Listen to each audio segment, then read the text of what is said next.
1. 새 언약.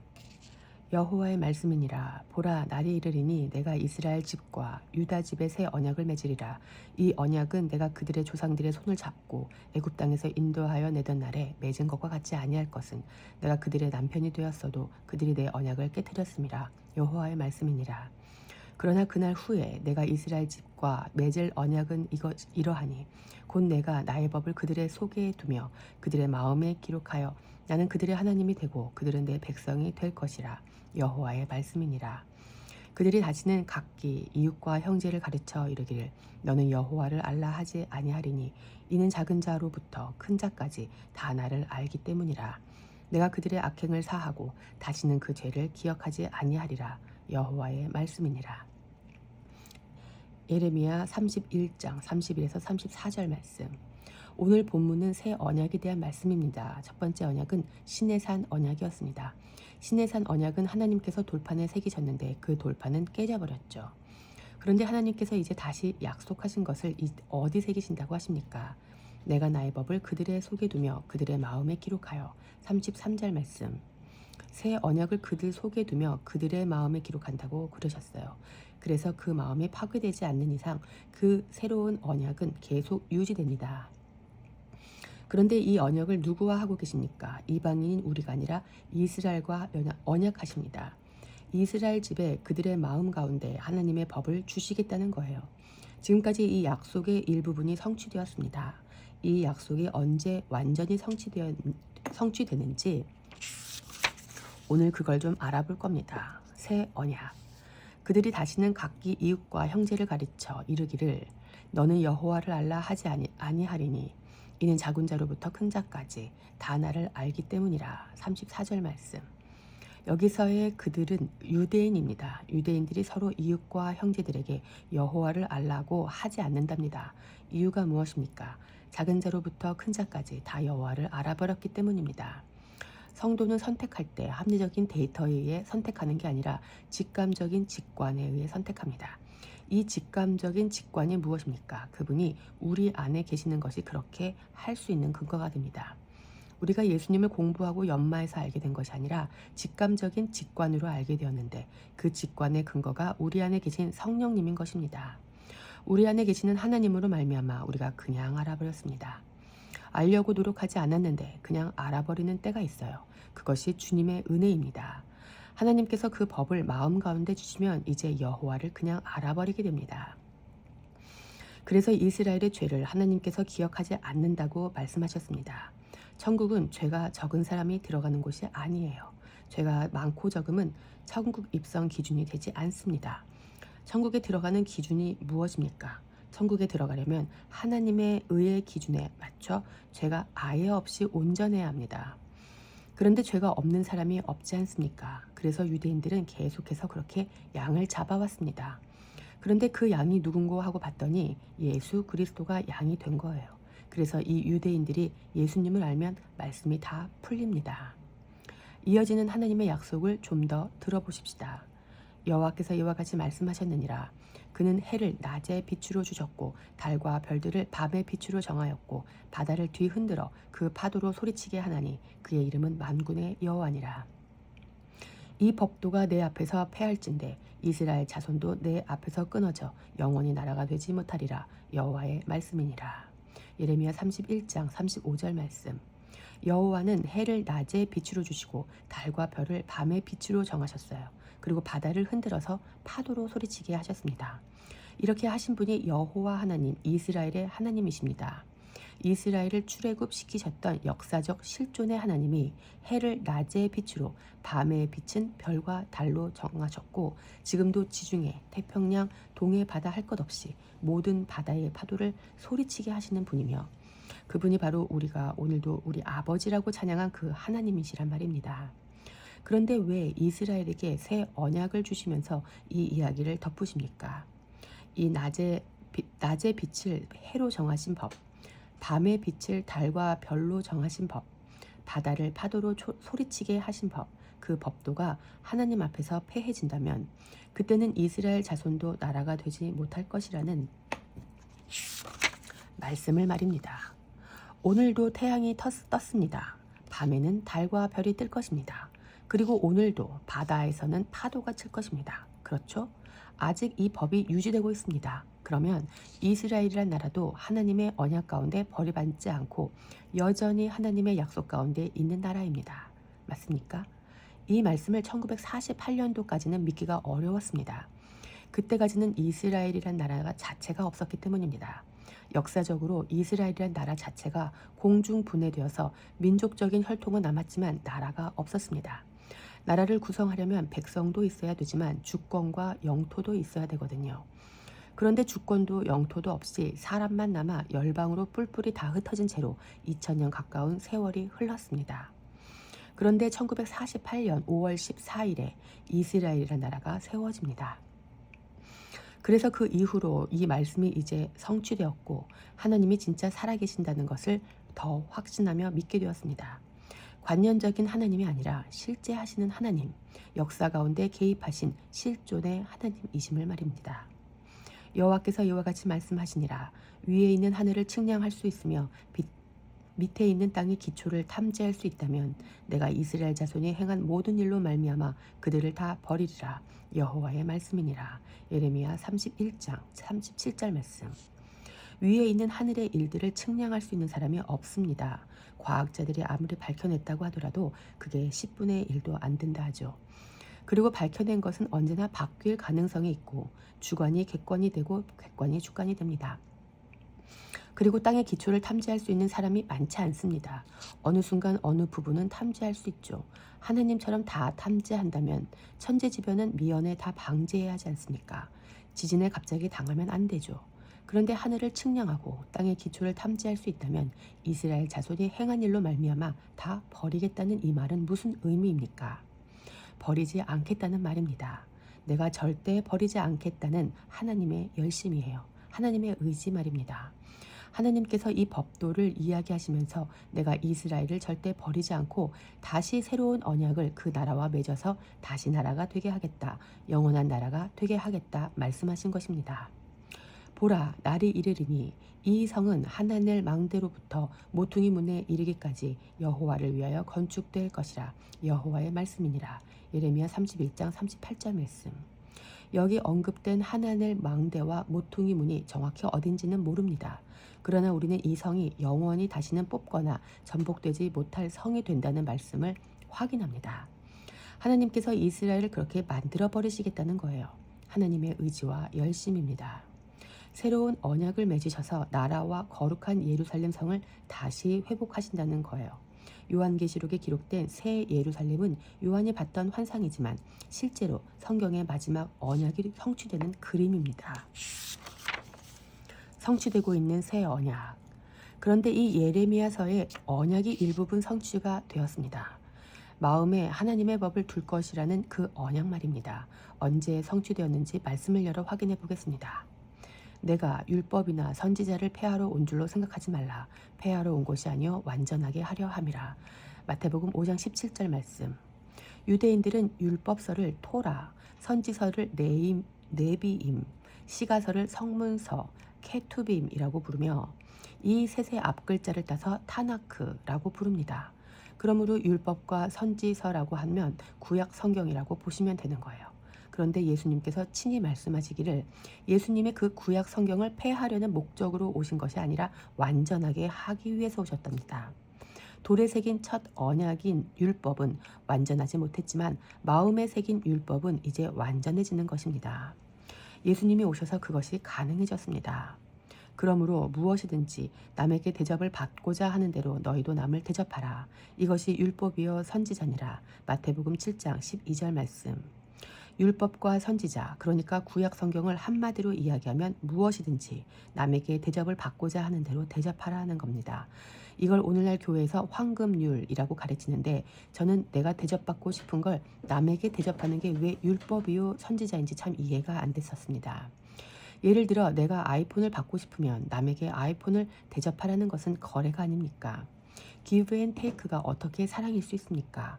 그런데 이것이 율법과 선지자이고 이것을 완전하게 하시기 위해서 오셨다고 예수님이 말씀하셨다면 이것은 무슨 의미입니까? 바로 예수님이 먼저 대접하셨다는 것입니다. 남이고 원수였던 우리에게 대접을 받고 싶으셨던 예수님이 우리를 먼저 대접하셨습니다. 우리의 사랑을 원해하셔서 우리를 먼저 사랑하셨어요. 예수님이 우리의 마음을 원하셔서 우리에게 예수님의 마음을 주셨습니다. 우리의 마음에 예수님을 주셨단 말입니다. 이것이 법입니다. 제가 동두천에서 사역할 때 동두천에 있는 미군 부대에 매주 화요일마다 가서 말씀을 전했습니다. 그때 제 차가 헤드라인 한쪽에 고장난 낡은 차였는데 그 차를 몰고 말씀을 전하러 미군 부대에 들어갔다가 거기 폴리스에 잡혔습니다. 그곳은 분명히 대한민국 영토였는데 저는 완전히 미국식으로 1시간 동안 가만히 차에 갇혀 있었습니다. 미국에서는 운전자가 경찰보다 먼저 제스처를 취하면 안 됩니다. 그저 가만히 핸들에 손을 올려놓고 경찰의 지시를 따라야 합니다. 우리나라는 안 그렇지 않습니까? 경찰에게 자기 처지를 설명하기도 하고 봐달라고 애원하기도 하고 그러면 안 되지만 짜증을 낸다 해도 경찰이 총 쏘지 않습니다. 그런데 그 동두천 부대 안은 한국법이 아니라 미국 캘리포니아 법이 적용되는 곳이었습니다. 여러분 어디까지가 우리나라입니까? 제가 이 일을 겪은 동두천 미군 부대 안이 우리나라입니까? 미국입니까? 그 땅은 미국 땅이었습니다. 법이 미치는 곳까지가 그 나라의 영역입니다. 법이 미치는 영역 말입니다. 여러분, 우리는 하나님 나라가 임하시기를 원합니다. 그러면 어디까지가 하나님의 나라입니까? 하나님의 법이 미치는 범위까지가 하나님의 나라인 것입니다. 우리 마음이 하나님 나라 되기를 소원하고 계시지요. 그렇다면 소원만 하는 게 아니라 내 안에 그 법이 임하고 그 법에 따라 내가 움직일 때 내 안에 하나님 나라가 임하는 것입니다. 내가 죽어 천국 가는 그 개념을 조금 내려놓으시고 지금 현재 내가 그 법 아래에 있는가를 관찰해 보세요. 그분의 말씀이 법이 된 곳, 그분이 왕이 되신 그곳이 하나님의 나라입니다. 그런데 우리 주님께서 우리가 그 법대로 살기를 원해 하셨어요. 그래서 먼저 우리에게 오셨습니다. 오셔서 그분의 마음을 주셨어요. 그분의 법을 우리 마음에 두셨어요.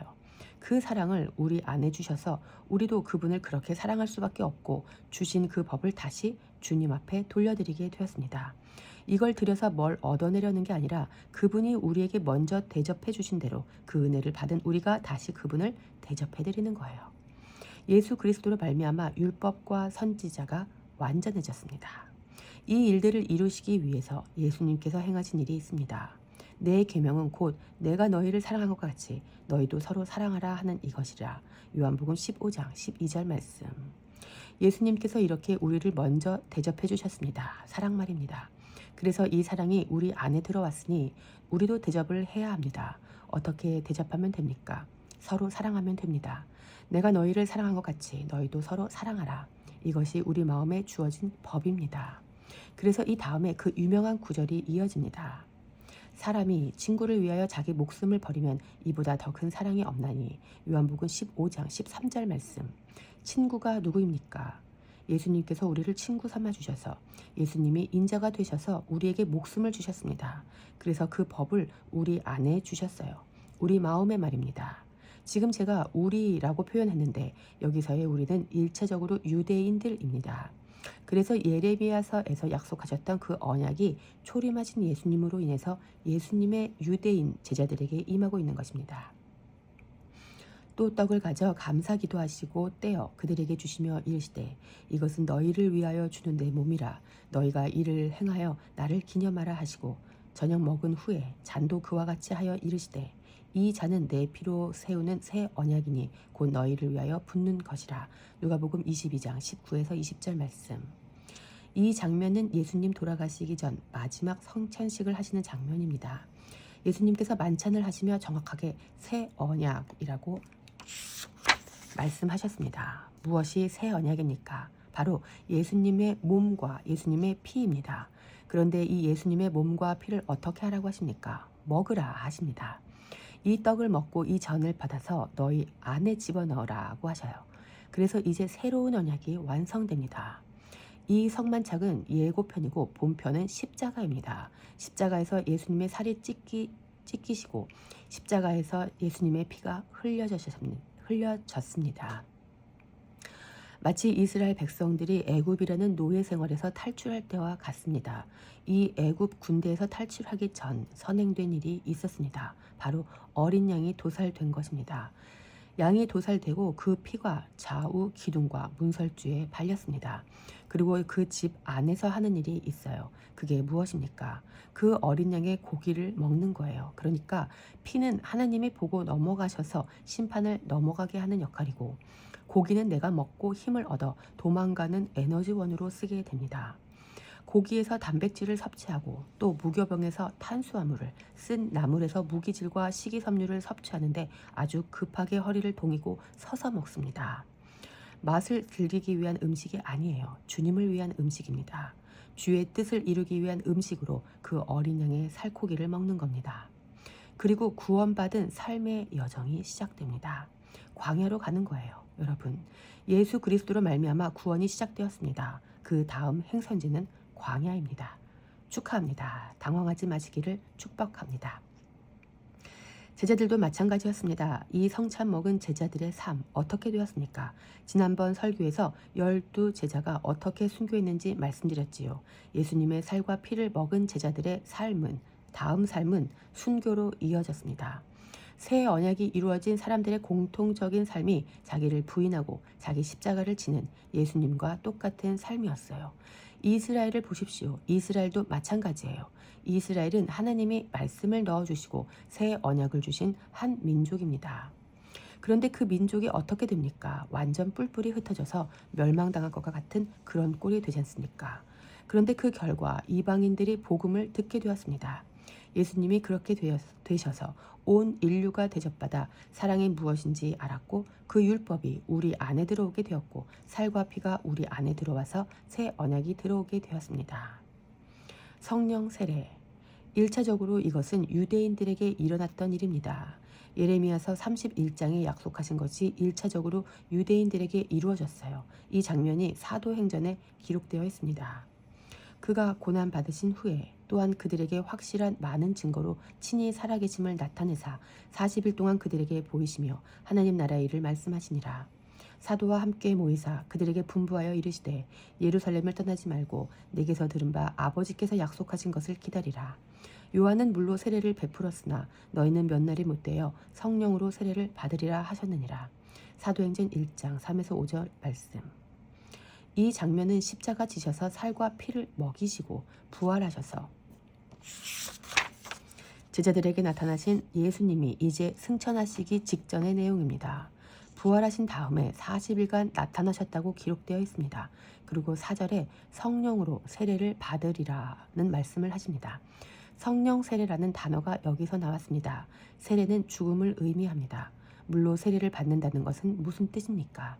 성부와 성자와 성령의 이름으로 너를 죽이노라. 그리고 성부와 성자와 성령의 이름으로 너를 살리노라. 죽고 사는 거예요. 죽음이 없이 부활이 없습니다. 먼저 죽고 다음에 살리는 거예요. 여러분, 세례를 받는 것과 제자 되는 것의 순서가 어떻게 되는지 아십니까? 요한복음에 세례의 순서가 나오는데 제자로 삼고 세례를 베풉니다.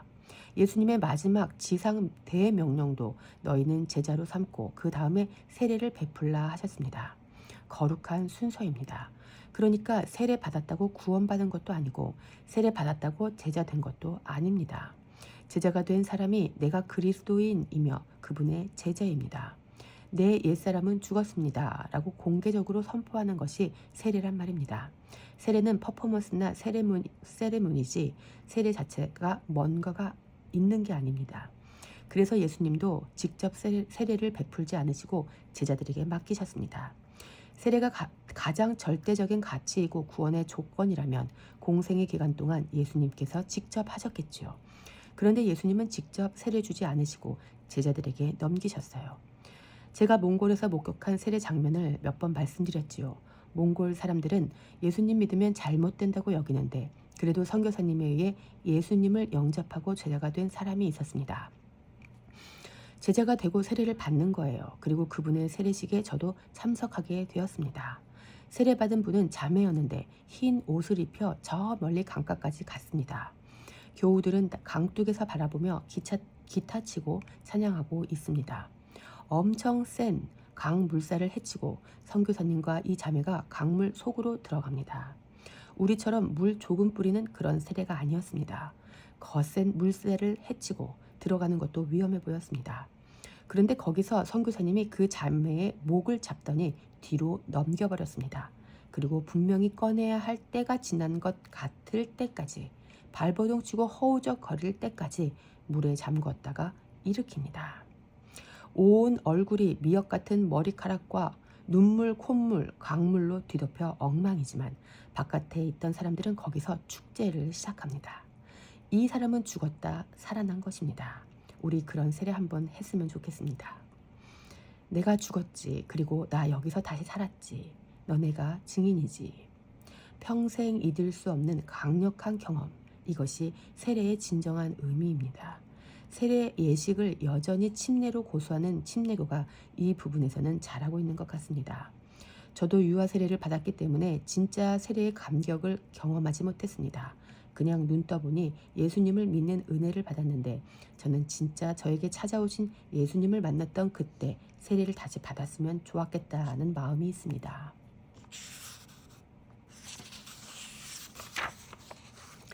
세례 방법이 어찌됐든 정말 간절히 소망하는 것은 사람이 살아나는 것입니다.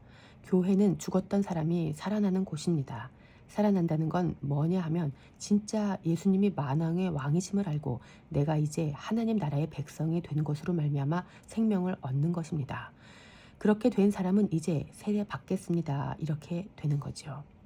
우리가 그 날을 사모하고 소망하십시다. 이것이 물 세례라면 성령 세례는 무엇이겠습니까?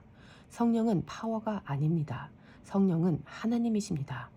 전능하시고 전지하신 그 하나님이, 무소부재하신 그 하나님이 우리와 늘 함께 하시기 위하여 우리 안에 들어와 사시기 위해 영으로 오십니다. 그분은 하나님이십니다. 그 성령님이 오셔서 세례를 주신다면 우리의 옛사람은 죽은 거죠.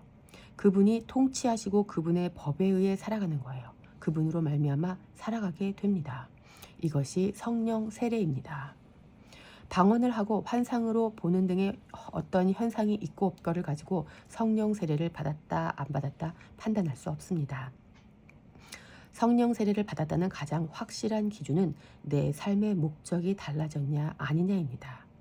그가 모든 사람을 대신하여 죽으심은 살아있는 자들로 하여금 다시는 그들 자신을 위하여 살지 않고 오직 그들을 대신하여 죽었다가 다시 살아나신 이를 위하여 살게 하려 함이라. 고린도후서 5장 15절 말씀.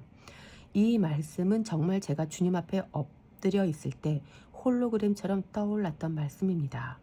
그렇게 말씀이 일어나 저의 삶의 목적을 가르쳐 주셨습니다. 아, 나 이제 왜 사는가? 다시는 나를 위해 살 수 없구나. 나를 대신하여 죽었다가 다시 살아나신 그분을 위하여 살아야 되는구나. 이것이 성령님을 경험하고 그분의 지배를 받고 그분의 법이 나를 통치하게 된 사람, 그 사람의 목적입니다. 성령 세례 받은 사람들의 삶이란 말입니다. 이게 가능하게 된 것은 그 법이 우리 안에 들어왔기 때문입니다. 유대인들에게 1차적으로 그 법이 임하였습니다. 그 성령님이 임하셨습니다. 그래서 로마서 8장의 그 유명한 말씀이 나의 말씀이 되는 것입니다.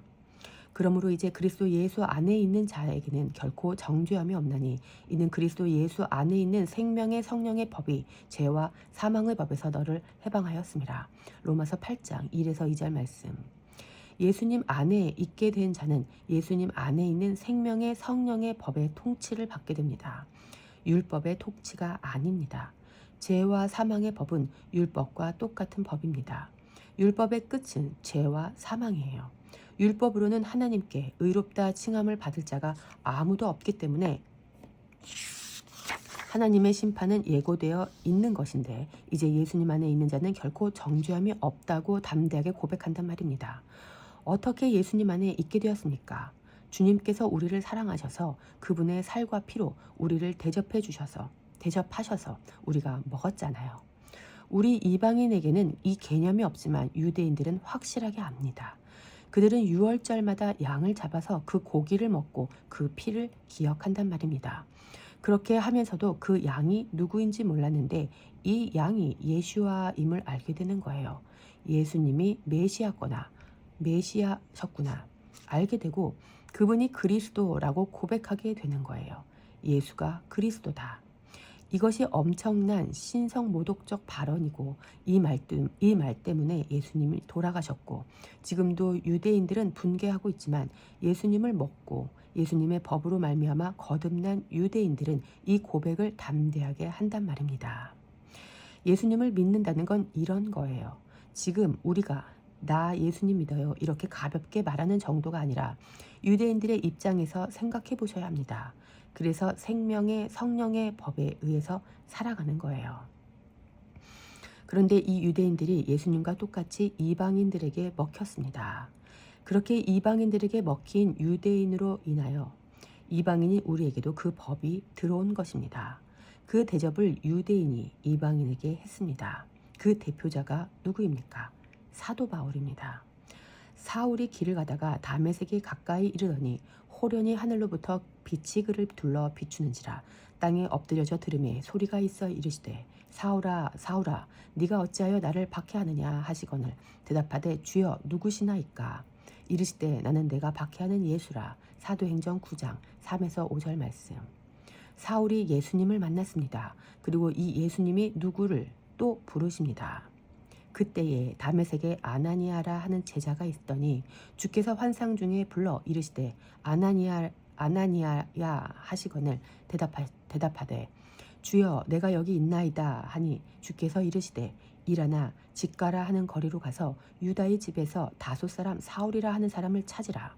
그가 기도하는 중이니라. 그가 아나니아라 하는 사람이 들어와서 자기에게 안수하여 다시 보게 하는 것을 보았느니라 하시거늘 아나니아가 대답하되 주여 이 사람에 대하여 내가 여러 사람에게 듣사온즉 그가 예루살렘에서 주의 성도에게 적지 않은 해를 끼쳤다 하더니 여기서도 주의 이름을 부르는 모든 사람을 결박할 권한을 대제사장들에게서 받았나이다 하거늘 사도행전 9장 10에서 14절 말씀. 주께서 아나니아를 불러 사울에게 가라고 하셨을 때 아나니아는 못하겠다는 말을 에둘러 했습니다.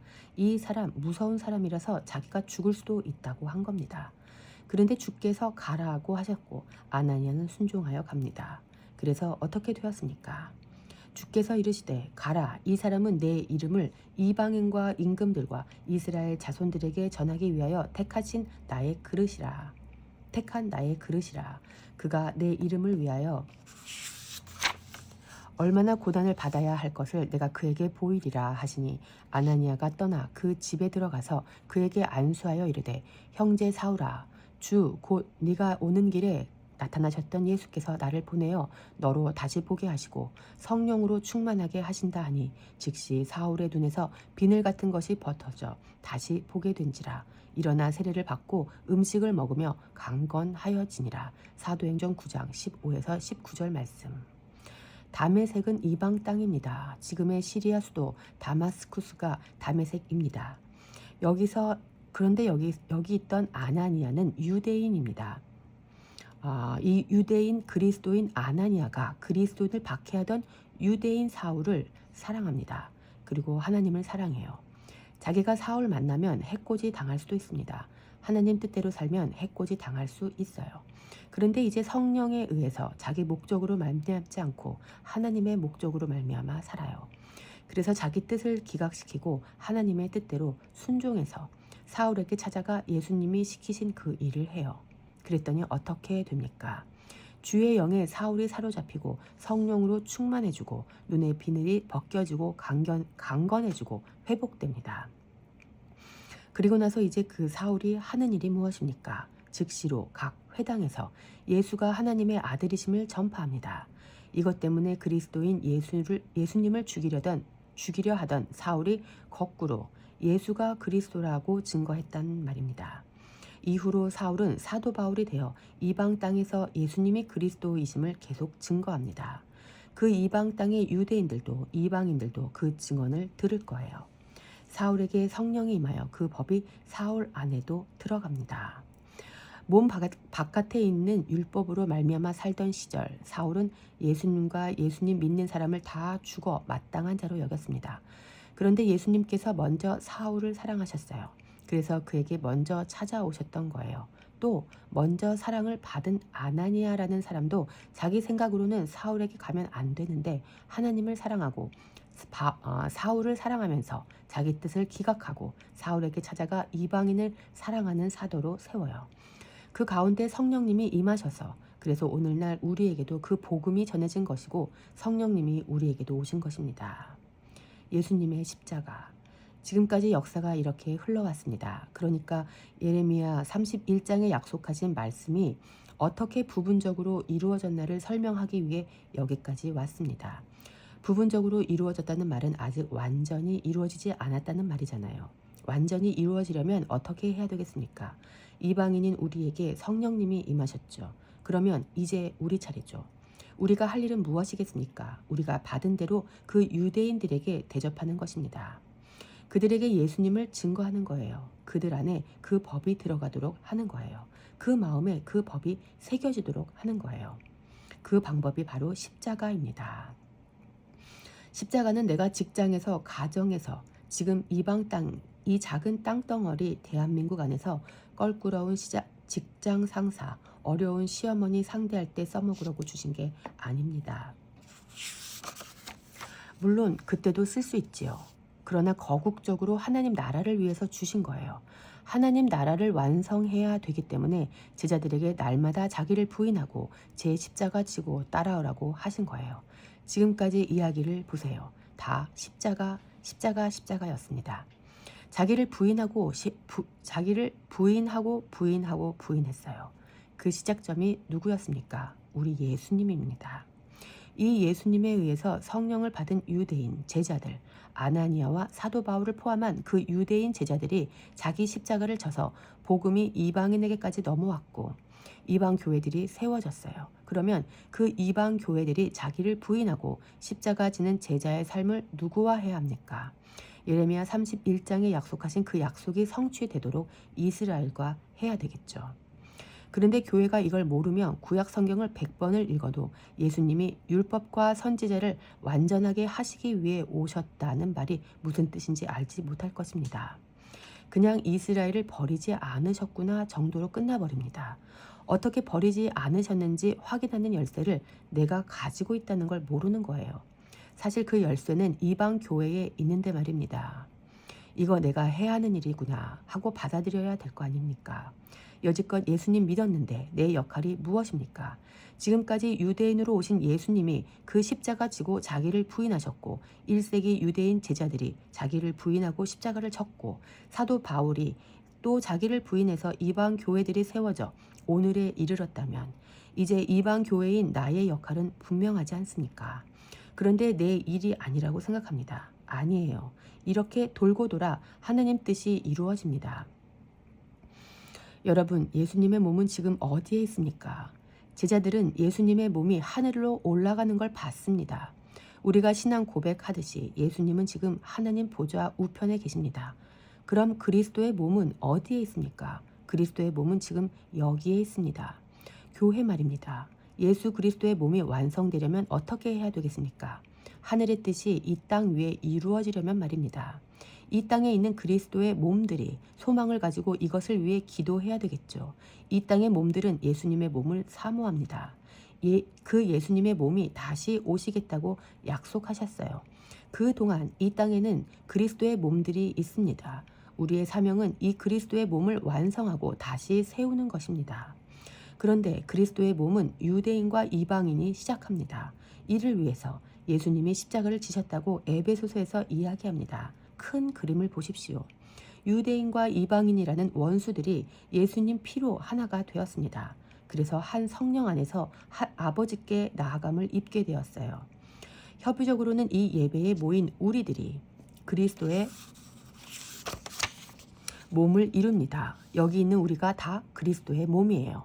그런데 여기서 끝나는 게 아니라는 말입니다. 기독교는 대한민국만의 종교가 아니잖아요. 기독교는 종교가 아니라 하나님의 뜻입니다. 하나님의 뜻이 무엇입니까? 그리스도의 몸을 이루는 거예요.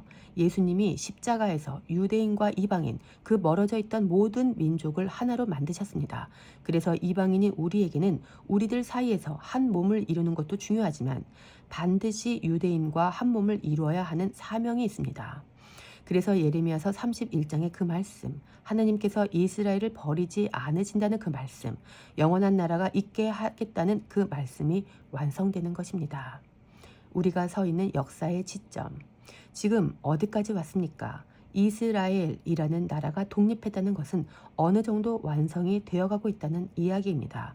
교회들도 구약 성경이 그냥 우리가 은혜 받는 수단이 아니고 끝난 이야기도 아니며 하나님의 지혜와 경륜과 역사 가운데 행하실 일들이 있을 것임을 보기 시작했어요. 이 시점에 우리는 몸으로 부름받았습니다. 주님, 유대인을 보내주십시오. 유대인들이 있는 곳에 우리도 가야 합니다. 영어를 해야 하는 이유도 여기 있습니다. 진지하게 공부하시길 바랍니다.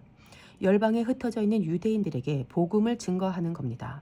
대한민국에도 유대인들이 있을 수 있어요. 그들과 그리스도의 몸을 이룰 때 하나님 기뻐하실 겁니다. 한 몸이 되는 거예요. 그렇다고 우리 주변 사람들을 소홀히 해선 안 됩니다. 이방인들과도 한 몸을 이루어 그리스도의 몸을 이루고 유대인들과도 항상 열어놓고 몸을 이루게 될 그날을 소망하는 것입니다. 유대인들이 예수님을 알면 성경을 그냥 다 해석해버립니다. 우리의 사명은 이제 분명합니다. 우리는 하나님의 뜻을 이루기 위해 존재합니다. 하늘의 뜻이 이 땅에 이루어지도록 말입니다. 그것을 소망하고 기도합니다. 하나님 나라를 구하라고 명령하셨는데 왜 하나님 나라를 구하지 않는지 아십니까? 그럴 의향이 없기 때문입니다. 인간에게는 그럴 마음이 없어요. 그런데 이제 그 마음이 생겼습니다. 언제 생겼습니까? 바로 그 법을 우리 마음에 주셨을 때 생겼습니다.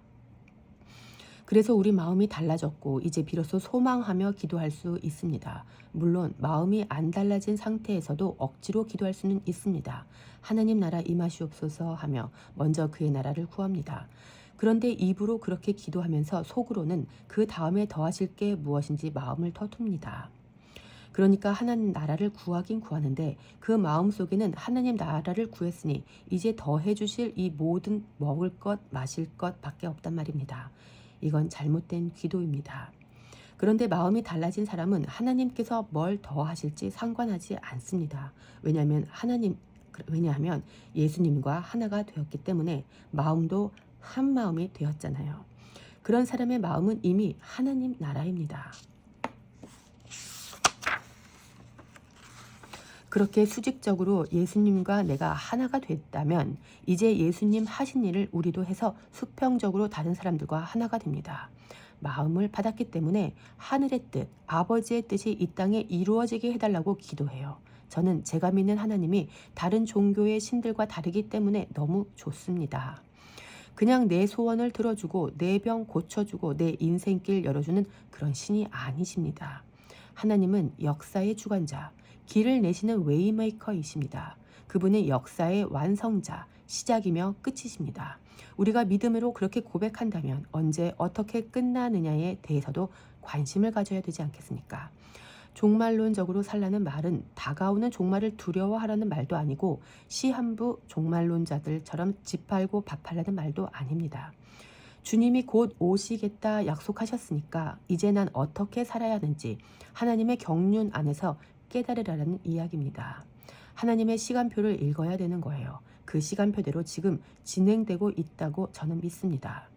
예수님의 살과 피를 먹고 그 법이 내 마음 안에 새겨지신 여러분, 우리는 마음으로 그 아버지의 뜻이 이루어지도록 기도해야 할 것입니다.